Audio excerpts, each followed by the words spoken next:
Assalamualaikum warahmatullahi wabarakatuh. Hello everyone. Saya Kanya Putrainer dari kelas 11 MIA 1. Di kesempatan kali ini saya akan membahas tentang fluida dinamis, yaitu suatu pelajaran atau materi yang akan kita pelajari di kelas 11 semester 1 kurikulum 2013. Nah, kita langsung saja masuk ke materinya. Check it out. Nah, sebelum kita memulai lebih jauh mengenai besaran-besaran yang ada di fluida dinamis, alangkah baiknya kita mengerti dulu apa sih definisi dari fluida dinamis ini. Fluida dinamis sendiri merupakan suatu zat yang mengalir, baik itu zat cair, gas, dan air. Mungkin beberapa dari kalian berpikir, kenapa udara dapat mengalir? Nah, ini kita akan beralih sedikit ke percobaan-percobaan sebelumnya yang dilakukan oleh Dr. Seven Mary. Nah, Mr. Seven Mary ini mencampurkan soda api dan cuka ke dalam suatu tabung kimia, lalu menghidupkan api di tabung kimia lainnya. Soda api dan cuka tadi menghasilkan gas, lalu gas tersebut dituangkan ke dalam tabung kimia yang berisi api. Tetapi zat cairan nggak dituangin ya guys, dia cuma gasnya doang yang dituangin. Lalu api ini padam dikarenakan oksigen yang ada di dalam tabung itu tidak ada lagi. Lalu saat Dr. Seven Mary ini menyelupkan lagi air ke dalam tabung tersebut, apinya tetap mati guys. Nah, ketika Dr. Seven Mary ini menuangkan atau mengeluarkan kembali gas yang ada di tabung kimia berisi api tadi, lalu dia memasukkan lagi apinya, itu baru menyala. Dari percobaan tersebut kita dapat menyimpulkan bahwa gas juga termasuk zat yang mengalir. Nah, selanjutnya apa sih pengaplikasian dari fluida dinamis ini? Salah satunya ini, parfum yang sering kita pakai sehari-hari. Nah, itu merupakan salah satu contoh fluida dinamis. Dia termasuk ke dalam tabung pitot yang merupakan turunan dari hukum Bernoulli. Selanjutnya ada pompa air, ada turbin angin, ada kincir angin, lalu ada semprotan desinfektan yang kemarin-kemarin kita pakai selama masih pandemi. Lalu kita akan membahas tentang fluida ideal. Fluida ideal ini bukan seperti standar beauty di Indonesia ya. Fluida ideal ini adalah suatu syarat di mana fluida ini tidak terganggu oleh apapun. Nah, pada saat suatu zat mengalir, suatu zat bergerak, itu pasti akan banyak sekali gangguan-gangguan yang terjadi. Maka dari itu kita memerlukan fluida ideal, syarat-syaratnya agar zat-zat tersebut tidak dapat terganggu. Istilahnya fluida ideal ini akan menciptakan suasana atau perhitungan yang lebih mudah untuk kita lakukan. Syarat-syarat fluida ideal ini ada 3. Yang pertama itu tidak termanfaatkan. Tidak termanfaatkan sendiri ini berarti ketika kita memberi perlakuan seperti kita memindahkan zatnya dari satu tempat ke tempat yang lain, volume yang ada di dalam zat tersebut tidak berubah, begitu juga dengan massa jenisnya. Yang kedua ada aliran laminar. Aliran laminar sendiri itu berarti zat yang ada itu tidak berbelok atau tidak turbulens. Dia seperti satu aliran aja. Misalkan dia mengalir menciptakan satu aliran.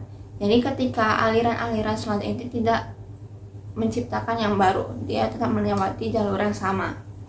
Selanjutnya itu kita ada tidak punya viskositas. Viskositas ini mungkin istilah yang asing bagi kita. Viskositas sendiri berarti adalah suatu kekentalan. Jadi fluida ideal bisa dikatakan ideal ketika dia itu encer dan tidak punya hambatan. Itulah tadi fluida-fluida ideal atau syarat-syaratnya yang dapat mempermudah kita dalam memperhitungkan fluida dinamis.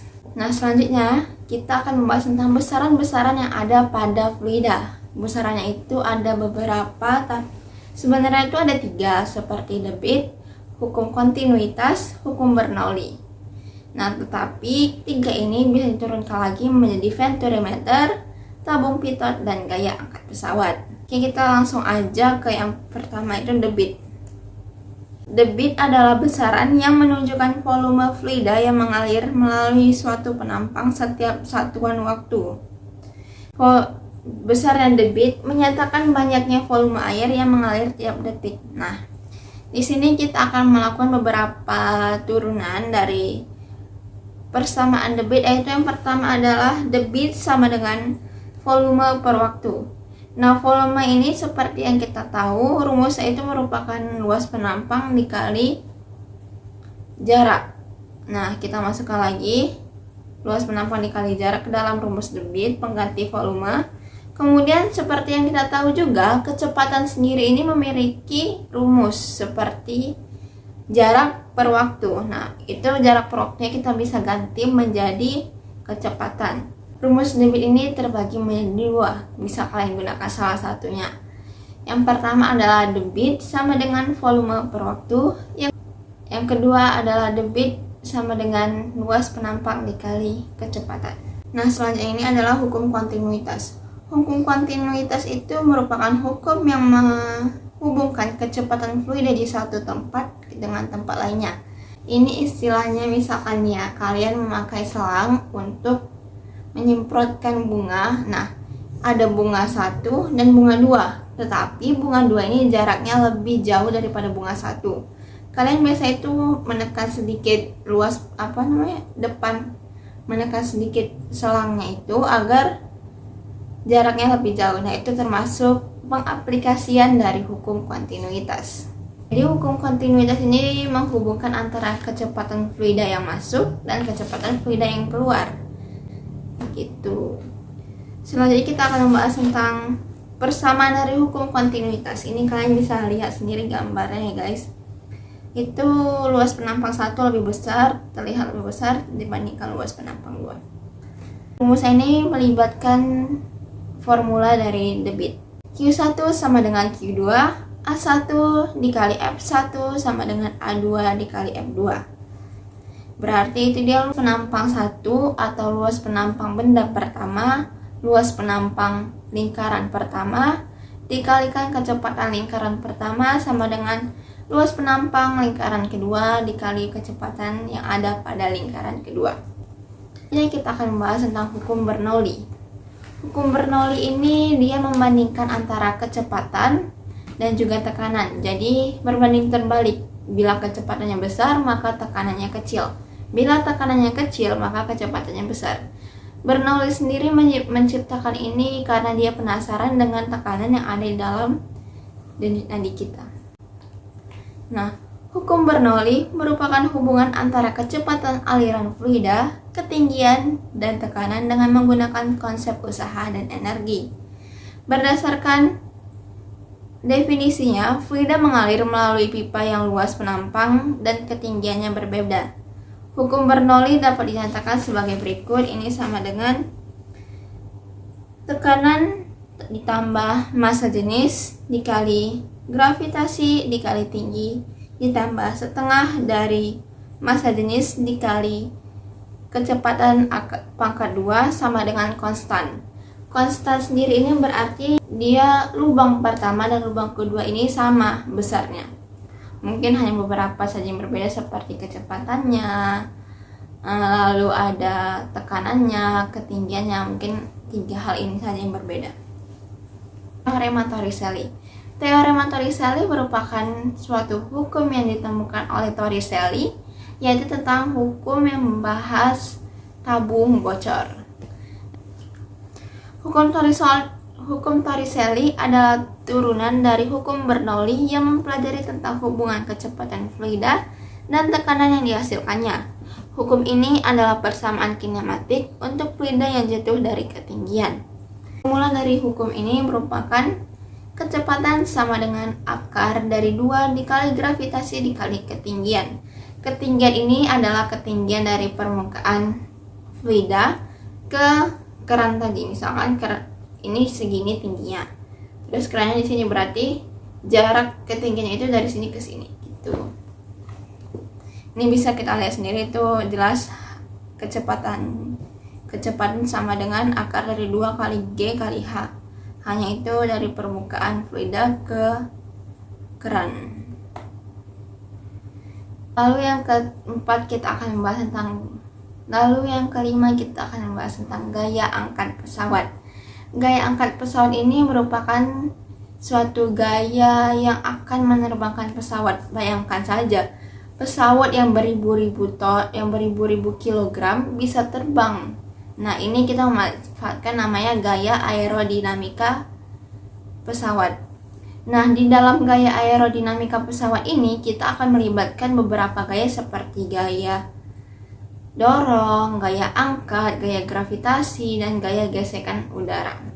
Tetapi pada materi fluida kali ini kita akan membahas lebih dalam seperti kecepatan dan tekanan. Jadi ada beberapa perbandingan nih antara kecepatan di bagian atas pesawat dan kecepatan di bagian bawah pesawat. Ini rumusnya udah ada kita lampirkan. Kecepatan atas sayap pesawat lebih besar dibandingkan kecepatan bawah sayap pesawat. Nah, tekanan yang ada itu berbanding terbalik, guys. Tekanan bawah pesawat harus lebih kecil dibandingkan tekanan di atas sayap pesawat agar pesawat itu bisa terbang. Lalu ketika pesawatnya sudah naik, itu akan melibatkan yang namanya gaya dorong dan gaya gesekan. Gaya gesekan ini akan menahan pesawat untuk tidak terlalu laju. Namun gaya dorong ini akan terus melaju gaya gesek tadi agar pesawat bisa melaju dengan kecepatan yang sudah ditentukan. Nah, di dalam gaya angkat pesawat ini ada yang namanya baling-baling, jet, atau roket. Baling-baling, jet, atau roket tadi dapat menyerap hingga 50 juta ton udara atau oksigen atau gas-gas yang ada di bumi ini. Nah, gas-gas tersebut akan mendorong pesawatnya lebih cepat. Jadi, kenapa sih pesawat itu bisa sampai lebih cepat dibandingkan kapal ataupun kereta api? Nah, itu ya alasannya. Kita akan membahas tentang venturimeter. Venturimeter sendiri adalah alat yang digunakan untuk mengukur kecepatan yang ada pada fluida. Venturimeter ini terbagi menjadi dua. Yang pertama ada venturimeter dengan manometer dan venturimeter tanpa manometer. Ini kalian bisa lihat contoh gambar venturimeter itu seperti ini. Selanjutnya kita akan bahas tentang venturimeter dengan manometer. Ini dia gambarnya selangnya itu atau kayak bentuk letter U-nya itu dia menghadap ke atas. Lalu sini ada juga rumusnya, bisa kalian lihat dan mungkin bisa kalian catat. Selanjutnya venturimeter dengan manometer ini sebenarnya prinsipnya ini sama seperti venturimeter tanpa manometer. Tetapi pada venturimeter ini terdapat pipa berbentuk letter U yang berisi zat raksa. Jadi ketika kita mau mengukur suatu fluida, raksa harus lebih dulu dimasukkan ke dalam tabung yang tadi berbentuk seperti letter U. Nah, selanjutnya kita akan membahas tentang venturimeter tanpa manometer. Venturimeter tanpa manometer ini bisa kalian lihat juga gambarnya dan rumusnya mungkin bisa kalian catat. Yang terakhir, untuk mempersingkat waktu, kita akan membahas tabung pitot. Ini merupakan subbab terakhir. Tabung pitot atau sering juga disebut dengan manometer adalah sebuah alat ukur yang digunakan untuk mengukur kecepatan aliran fluida. Ini juga ada gambarnya tabung pitot seperti ini. Nah, tabung inilah yang pengaplikasinya itu adalah botol parfum ini. Lalu sini juga ada rumusnya atau formulanya, bisa kalian catat. Sekiranya itu saja yang dapat saya sampaikan. Jangan lupa untuk mengunjungi situs yang telah dibuat untuk dapat lebih dalam memahami tentang fluida dinamis, karena di sana ada beberapa video edukasi, lalu ada latihan soal, ada contoh soal, dan ada kunci jawabannya juga. Oke, nanti linknya aku taruh di description box. Jangan lupa untuk kunjungi situsnya.